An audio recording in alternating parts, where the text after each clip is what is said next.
Noah thought he'd found a perfect piece of heaven, until he saw the sign that said, "Private road, no access." The morning sun cut through the soft mist that clung to the Georgia hills, and the dogwoods had just begun to bloom, their white petals trembling in the breeze. Noah Whitaker stepped out of the rental cabin's front door, coffee mug in hand, eyes fixed on the stretch of gravel road that curved toward the trees, his future. Behind him, Emily emerged in house slippers, clutching a notepad of floor plan sketches and smiling like she could already see the dream home they were building rise from the soil. They had spent years saving. Late nights, side jobs, shared sacrifices. Now, after countless bidding wars and dashed hopes, they had found 3 acres nestled inside the coveted Peachtree Hills Reserve, a community built around a private lake, neat picket fences, and manicured walking trails. A little old-fashioned, sure, but Noah had seen charm in its quiet order. More importantly, the lot had just the right slope, just enough trees, and just enough sun for the energy-efficient, eco-conscious home they wanted to build. Inside, Frank Whitaker, Noah's father, sat at the small breakfast table in his windbreaker and readers, squinting down at a photocopied property deed. Clause 17b, he said aloud, tapping the margin. "You know, one day, this footnote might just save you." Noah looked over from the kitchenette, amused. "You mean after I retire?" Frank shrugged. "You'd be surprised how quickly trouble finds a corner lot." Emily laughed from the other room, where she was measuring the cabin's living room just for fun. "He's already naming rooms, Frank. Trouble will have to get in line." That Sunday, the HOA held its seasonal welcome social on the community lawn, a patch of emerald grass beside the lake with a long folding table stacked with baked goods and pamphlets.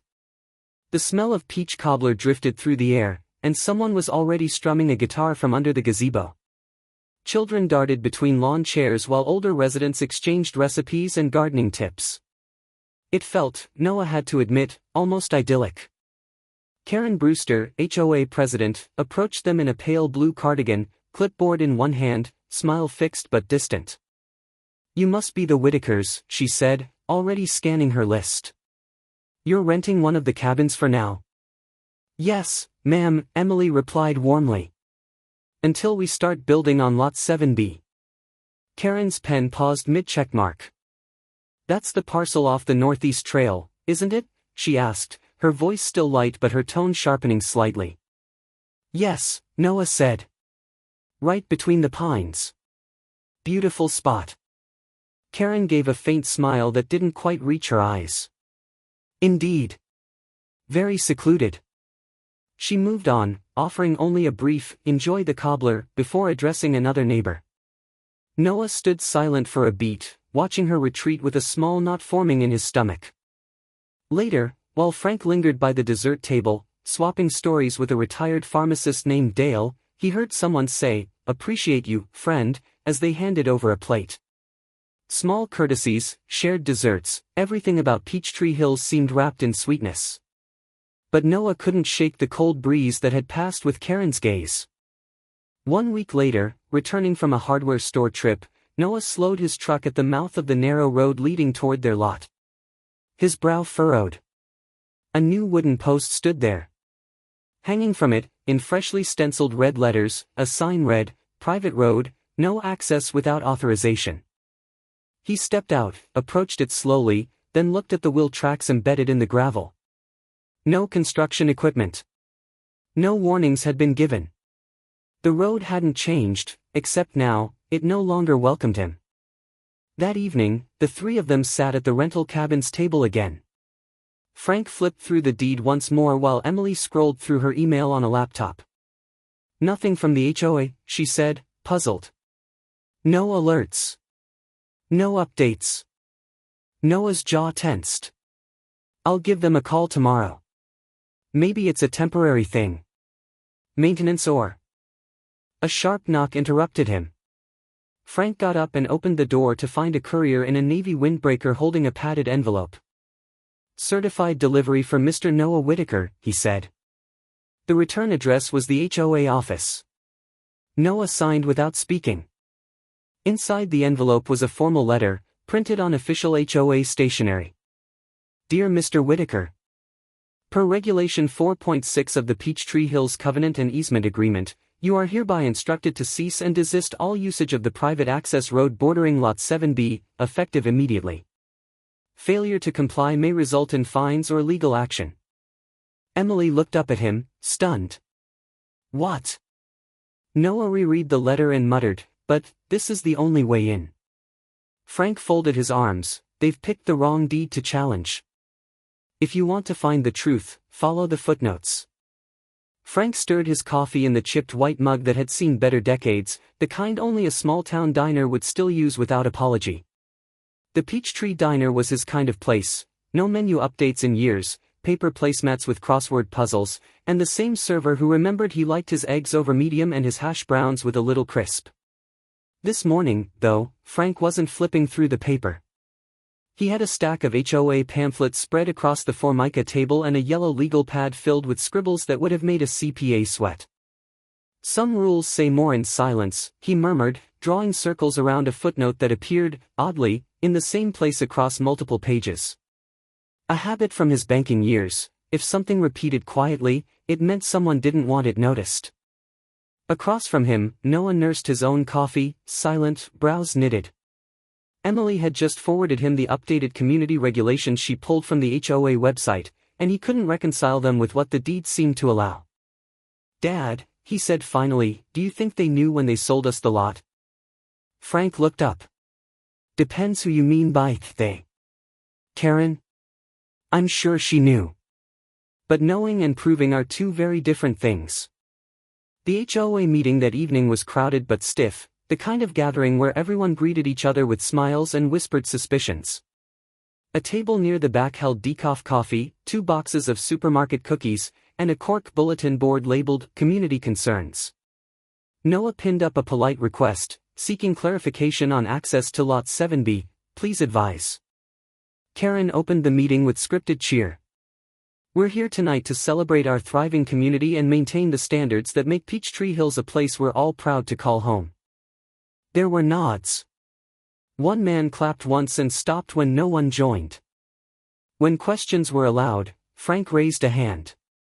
Could someone clarify the change in road access signage? My son's lot was purchased with documented use of that road. Karen barely glanced at him. All adjustments to signage are in accordance with updated HOA policies. If you have specific questions, you may submit them in writing. Harold Knox, the vice president seated beside her, cleared his throat. Access issues fall under administrative discretion. It's all outlined in the road easement guidelines. His tone was practiced, firm. The kind of voice that said, don't push. After the meeting, Frank approached the bulletin board and took down his note. Derek Sandoval, who'd introduced himself earlier as a retired municipal code officer, stepped up beside him, hands in his jean pockets. Careful with that lot, he said under his breath.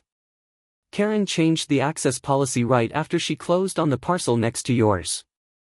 Frank turned. You're sure? Derek nodded. Used to be just a clause in the community map index. Now there's a whole section about it. Quiet change.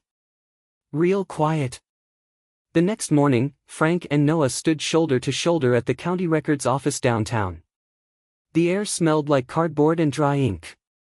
A clerk directed them to the microfiche terminal with the enthusiasm of someone who'd worked there far too long. Frank took the lead, scrolling through old HOA records, comparing parcel maps and access clauses. A half hour in, he whistled softly. Here. Lot 7B. Not only does it show road access, but... He squinted, then grinned. Signed by Karen Brewster, March 2011. See this? He pointed to the margin. She approved a resolution guaranteeing conditional access during transitional periods, like when someone buys undeveloped land. Noah leaned in. But she told us access isn't allowed anymore. Frank pulled a second document from the file cabinet, older, but stamped with a seal. This one mentions fallback ingress and egress, basically a backup right-of-way through HOA land. And guess what name's on it? He laid it flat on the table. Karen Brewster's signature was at the bottom, bold and unmistakable. Frank closed the file and looked at Noah. This clause, she locked the door, but left the key in her own pocket. A wall is never just a wall, it's a message. It went up overnight.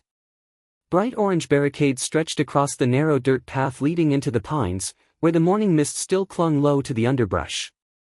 Attached to the makeshift barrier was a laminated sign in all caps, "Road maintenance in progress, no entry permitted." No machinery, no crew, not even a stray cone beyond the blockade. Just a clean, silent line across the gravel, stopping Noah in his tracks.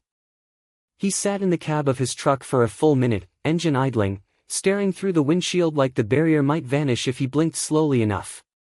Emily, seated beside him, leaned forward. "Do you see anyone? Any equipment?" He shook his head. "It's just, there." She pulled out her phone and snapped a photo, zooming in on the sign. "We need timestamps." Back at the HOA administrative trailer, an aging double-wide with peeling paint and an aluminum ramp, Noah waited 15 minutes while the receptionist looked for someone authorized to comment. When Karen finally emerged, it was with the confident click of low heels and a folder hugged tight to her chest. "Noah," she said pleasantly, "we're addressing a few safety concerns on the road." "It's nothing to worry about." "I wasn't notified," he replied, keeping his tone even. "There's no work being done, and this blocks our only access to the lot." She tilted her head sympathetically. "I understand that's frustrating. Unfortunately, there are underlying drainage issues that need to be examined before we can open it back up." "For how long?" Karen offered a vague smile. "We're coordinating with contractors." "Hard to say." Noah took a breath. "Can I see the work order?" "That's internal," she said smoothly. "But we'll keep the community updated as progress allows." Emily, waiting in the car, had already hired a drone operator from the next town over. By dusk, they had aerial footage, the road undisturbed, no trenches, no tools, not even footprints in the clay. Just the barricade, and a clear, open path beyond it. That night, at Frank's place, the footage played in loop on his computer monitor. Frank watched it in silence, arms crossed. Emily scrolled through timestamps on her tablet while Noah jotted details in a spiral-bound notebook. "They've got nothing," Emily said. "The footage is clean. Day and night."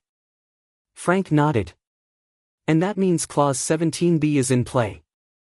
He reached for his cell and dialed. "Leonard," he said when the line picked up. "I'm sending over a file. I need your read." Leonard Abrams had been Frank's legal counterpart for over 3 decades, former counsel at a title insurance firm, now semi-retired in Savannah. He responded within the hour. "They've triggered it," he said without preamble. "Clause 17B only activates when access is obstructed without written cause. They didn't notify you, they didn't justify, and now they've effectively denied ingress. Your easement becomes enforceable under fallback provision." Frank nodded slowly, as if he'd already known. 2 days later, a manila envelope arrived from the county development office. Noah opened it at the breakfast table. "Dear Mr. Whitaker," he read aloud, "we regret to inform you that your building permit application has been denied due to insufficient legal access to the proposed construction site." Emily closed her eyes and rubbed her temples. "Of course." Noah dropped the paper on the table and leaned back in his chair, frustration etched into the tight set of his jaw. "They've blocked the road, now the county won't let us build." Frank stood, walked into his home office, and returned with a folder bearing a red tab. He laid it down, flipped to a yellow document with Karen Brewster's signature clearly printed at the bottom. "It's time, son. This deed is going to speak louder than she ever expected." They tried to bury Clause 17B. Frank just dug it up, with receipts. The overhead fan in Frank's office turned lazily, its blades dusted but still whispering across the room like a clock ticking down someone else's deadline. Leonard Abrams stood beside the old filing cabinet, sleeves rolled up, eyes narrowed behind square bifocals. Frank leaned back in his desk chair, a chipped mug of black coffee in hand, watching his old colleague flip through the contents of a beige accordion file like a man reading a confession. March 14, 2011, Leonard said, tapping the document. Internal HOA resolution confirming transitional access rights for the parcel, Lot 7B. Initialed by all 5 board members, including a certain Karen Brewster. Frank exhaled slowly, the steam from his mug rising between them. I thought I remembered that signature. Leonard raised a brow. She didn't expect anyone else to. The afternoon sun poured through the blinds, casting lines of gold across the carpet where Frank's cat had once slept. On the wall, legal certificates and old Rotary Club plaques shared space with faded photos, one of Frank and Leonard shaking hands beside a sold sign nearly 2 decades ago. He glanced toward it now, lips twitching faintly. She knew exactly what she was signing, Leonard said. Conditional access easement, and fallback clause with HOA concurrence. It's airtight. Frank stood, stretching his back with a slow groan. Good. Because it's time we stop playing defense. That evening, the community center buzzed with quiet anticipation. Folding chairs scraped across linoleum floors as residents settled in with paper cups of lukewarm coffee. The HOA banner hung slightly crooked on the corkboard behind the long table where the board members sat. Karen, in a pastel blazer and carefully composed smile, opened the meeting with her usual rehearsed warmth. Frank waited until the open forum. He stood with deliberate calm, holding a manila folder in one hand. I'd like to revisit the matter of Lot 7B's road access, he said. Specifically, a resolution this board signed in 2011. Karen's smile faltered. We've already addressed that issue. The matter is. I'd like to ask the treasurer to confirm a detail. He turned toward Lisa McGowan, seated 2 chairs down from Karen. Mrs. McGowan, were you serving on the board in 2011? Lisa, usually reserved to the point of silence, shifted in her seat. Yes. I was. And do you recognize this document? He handed her a copy. Lisa took it with both hands, studying the signatures. Her expression tightened. Yes. This is ours. Karen leaned forward sharply. Lisa, you're not required to comment on internal archival material. Lisa's hands trembled slightly as she passed the paper back. We did sign this. I remember now, Karen said it was just a formality. Frank turned to the room. This formality guarantees conditional access to Lot 7B, and authorizes fallback easement rights. Under Clause 17B, which I've also brought here tonight. He held up a second page. Any attempt to deny access without due cause violates the HOA's own policy. Murmurs rippled across the audience. Karen's jaw tightened, her fingers clenching the edge of her notes. After the meeting, in the gravel lot under a flickering street lamp, Derek approached Noah and glanced around before handing over a small flash drive. Pulled from the old HOA server before they cleaned house, he said. Scanned resolutions, full set, including Karen's initials. I figured you might need a digital backup. Noah accepted it with a nod, unsure what to say. Derek offered a grin and added, sweet tea's still in the fridge if you want to celebrate later, like we used to in jury week. The celebration never came. The next morning, Frank opened his inbox to find a terse message from a firm in Atlanta representing the HOA. Cease and desist, any attempts to assert access will be considered trespass. One neighbor with questions turned into 12 with stories. The scent of grilled corn and freshly cut grass drifted across the HOA lawn, mingling with the sweet tang of lemonade and the warm chords of a banjo strummed from beneath the shade of a maple tree. Spring and Peachtree Hills always brought out folding chairs, checkered tablecloths, and more macaroni salad than anyone could possibly eat. It was the sort of gathering where time seemed to slow, where laughter softened and old stories re-emerged like fireflies after dusk. Emily moved easily among the crowd, a plate of deviled eggs in one hand, her smile gentle but focused. She didn't bring up the barricade or the letter from Karen's lawyer, not directly. She told their story like one might tell a memory that had already passed. Just the facts. How they bought the lot. How a road had vanished overnight. How the rules they followed were now being used against them. By the lemonade stand, Derek and his wife nodded as she spoke. Another couple leaned in, quietly recounting how the HOA had once fined them for a wooden birdhouse their granddaughter painted. "Wrong shade of blue," the woman said, shaking her head. "Can you believe that?" A man in his 70s, Mr. Dobbins, stood nearby sipping sweet tea from a mason jar. "They hit me for not trimming my oak limbs to exactly 7 feet. I called the county inspector. He laughed and said it wasn't even an ordinance." Emily listened, then replied with a calm that surprised even her. "People love rules, until they realize the rules don't serve them." By mid-afternoon, 12 neighbors had quietly gathered around her picnic blanket. Some brought folding chairs. Others just sat on the grass, nodding, trading stories like old postcards. Their voices were hushed, but their eyes burned with the slow realization that they hadn't been alone.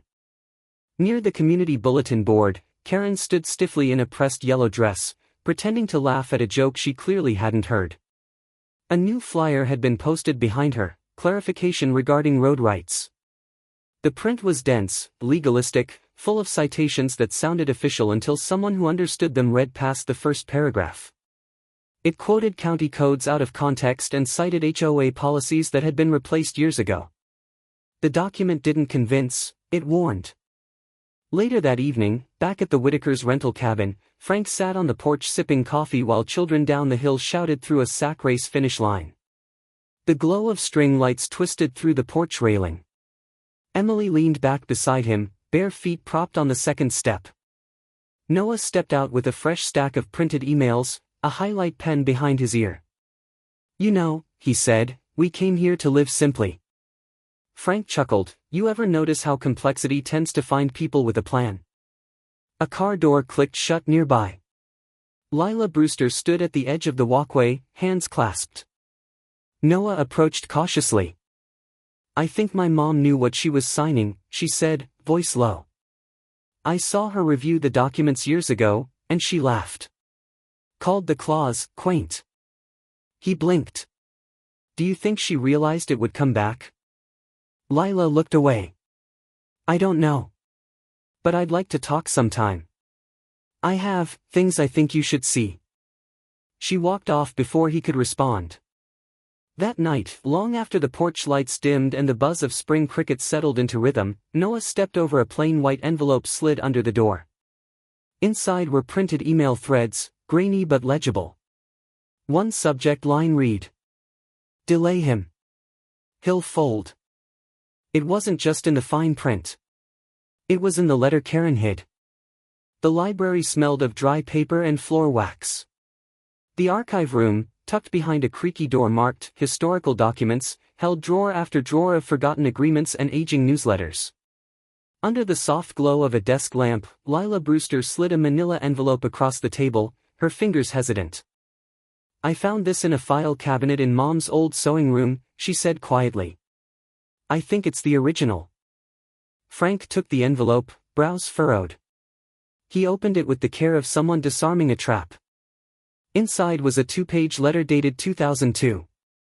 On official developer stationery, it outlined a stipulation from when Karen had purchased her corner lot home: in the event of new development in neighboring parcels, ingress through the Brewster property would remain accessible to ensure equitable lot access until a paved easement is established.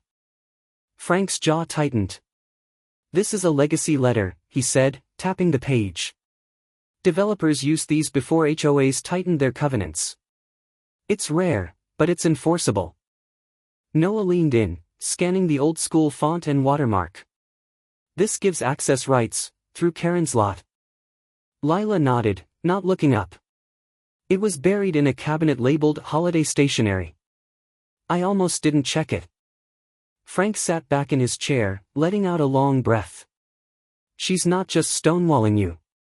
She's breaking a binding agreement, one that predates the HOA's authority." Later that day, in Derek's garage, a space cleared of tools and half converted into a staging ground, Frank spread documents across a folding table. Emily sat nearby, cataloging everything into a color-coded binder. Lisa McGowan arrived without fanfare, a tote bag slung over her shoulder, and a pale look that suggested she was there for reasons she wasn't proud to explain. "I remember this letter," Lisa said, after Frank slid the document across the table. Her voice was barely above a whisper. I typed it. Karen dictated the language to match her original sale agreement. Said she wanted a failsafe if zoning ever changed near her lot. Frank looked up, measured. You're sure? She nodded. Positive. I printed 2 copies and she kept both. From her bag, she pulled out a thick, worn binder. This is mine, my personal HOA folder. Meeting minutes, internal memos, some things we weren't supposed to keep. But you didn't get it from me. She passed it to Noah without another word. That evening, on the Whitakers' porch, Lila sat curled in a rocker, watching the last slivers of sunlight stretch across the ridge. I always thought Mom did things her way, she murmured. But I didn't think she'd lie. Frank stood at the porch rail, flipping through the binder Lisa had handed over. She didn't just block a road, he said aloud, half to himself. She breached her own deed, and yours is stronger. Noah was still processing when Emily's phone buzzed on the windowsill. She glanced at the screen, then held it out, eyes wide. The message was short. Karen Brewster has filed emergency paperwork to designate Lot 7B as protected wetlands. Effective immediately, any development may be considered a zoning violation. Karen walked into the meeting with a plan. She didn't know everyone else had one too. The Peachtree Hills Community Hall had never been this full. Folding chairs stretched in neat rows all the way to the windows, residents shoulder to shoulder, fans humming low in the corners. The usual pot of coffee had been replaced by a cooler of bottled water, and someone had set out a tray of lemon bars near the back. Tension sat thick in the air, almost polite, like the moment before a long waltz turns into something else entirely. Karen entered from the side door, clipboard in hand, smile taut, heels echoing louder than usual on the tile. She made her way to the head table and adjusted her nameplate as though it still meant something. A banner above her read, Special HOA Session, Parcel Access Clarification. She opened with a measured voice. Tonight, we hope to provide clarity and direction regarding recent misunderstandings. Our goal remains the same: protect the integrity of Peachtree Hills and uphold the standards we've all agreed upon. There was a rustle in the crowd, paper, breath, quiet expectancy. Karen continued, citing community covenants, her eyes flicking to a highlighted printout of selectively quoted guidelines. She spoke of preserving harmony and avoiding precedent that undermines structure. It was a lawyerly tone, dressed in neighborly language. But when she finished, there was no applause. Just silence. And then, the sound of a binder being opened. Frank stood slowly from the second row, adjusting his glasses. I appreciate the intention to clarify, he said. So I've brought a few things that might help. From a canvas bag beside his chair, he pulled out a stack of binders, green covers, neatly tabbed. Derek stepped in beside him, handing them down each row. Lisa moved with him, quietly placing one on the head table without a word. Karen didn't touch hers. Frank walked toward the projector, slipping in a USB stick without ceremony. A slide appeared on the screen, Clause 17B, Easement Enforcement Protocol. He spoke plainly. This clause, signed by your board, outlines fallback access rights for Lot 7B in the event of obstruction. A second slide, HOA Resolution, March 14, 2011. Karen's signature circled. Here's the resolution confirming it. No ambiguity. You agreed to these terms. Then came the legacy letter. Its letterhead glowed softly on the screen. This document predates HOA control. It designates conditional community access through the Brewster lot, signed by the developer and acknowledged by Karen Brewster upon her purchase. It has never been revoked. And under zoning law, it remains enforceable. Lila stood up. Her voice wasn't loud, but the room leaned in. My mother knew. She just didn't want to lose. I've spent years watching her shape this place by force of will. I love her, but that doesn't make her right. Karen's face remained impassive, eyes fixed on the table. A single page of her notes trembled slightly in her hand. Frank turned back to the audience. You may enforce policy, he said gently, but not above the law. Karen rose sharply. This is out of order. These documents haven't been validated. This meeting is not a courtroom. She was interrupted by a voice from the back. Motion to call a vote of no confidence, said Mr. Dobbins, rising slowly, his voice calm but firm. A beat of stunned quiet. Then Derek seconded it. And the hands began to rise. First a few. Then a dozen. Then nearly every person in the hall. Karen stared ahead, unmoving, as the residents of Peachtree Hills stood, murmuring softly, relief, disbelief, something like breath returning after too long held. At the table, Lisa reached forward and removed the small wooden nameplate in front of Karen's seat. She didn't say a word. A teenager in a scout uniform wandered over to Frank, holding out a paper cup. Sweet tea, sir, the boy said with a grin. Heard you earned it. Some victories aren't loud. They're paved, quietly, one step at a time. The gravel crunched under Noah's boots as he walked the length of the newly poured driveway, its gentle curve now bordered with trimmed grass and a line of small solar lights waiting for dusk. The sun was still high but softening, casting long shadows across the pines. At the end of the drive, the old barricade was gone, no sign of orange plastic, no warning signs, no more silences built from unspoken threats. Emily stood near the edge, barefoot in the grass, watching kids from 3 houses down race past with a kite. Someone's dog barked cheerfully in the distance. The community lake shimmered gold under the late May light. Frank leaned against the tailgate of his truck, sipping lemonade from a paper cup. He wore the same plaid shirt he had on when they'd first visited the lot in March. His eyes scanned the driveway, the cabin, the porch that was finally theirs in both deed and spirit. It's solid work, he said, not quite hiding the pride in his voice. Noah grinned. It only took a lawsuit, a legacy clause, and an accidental archivist. That's how good roads get built, Frank replied, with a little asphalt and a lot of persistence. Near the community lawn, the newly appointed interim HOA board, led by Lisa, stood beneath a folding canopy. Lisa had exchanged her usual stiff cardigan for a sundress, and her laugh came easier now. She waved at Frank as neighbors passed by, some offering handshakes, others dropping off food for the potluck that had become an unofficial post-meeting tradition. A short ceremony followed. Just a few words, no speeches, no applause. Noah walked forward with a small wooden sign he'd carved himself, the lettering simple but firm. Respect the law. Read the deed. He mounted it beside the start of the driveway while Emily steadied the post. There was no flourish, only a quiet pause as people took in the message. Afterward, Lila approached Emily with a slim paperback in hand, its spine worn but neatly bookmarked. Georgia Zoning and Planning Codes, annotated. Emily blinked. You're giving this to me? Lila smiled. No. I'm loaning it to you until I need it for class. I've decided to switch majors, municipal law. Frank chuckled. That town's not ready. Lila shrugged. Neither was this one. As the sky began its slow turn toward dusk, neighbors lingered longer than usual.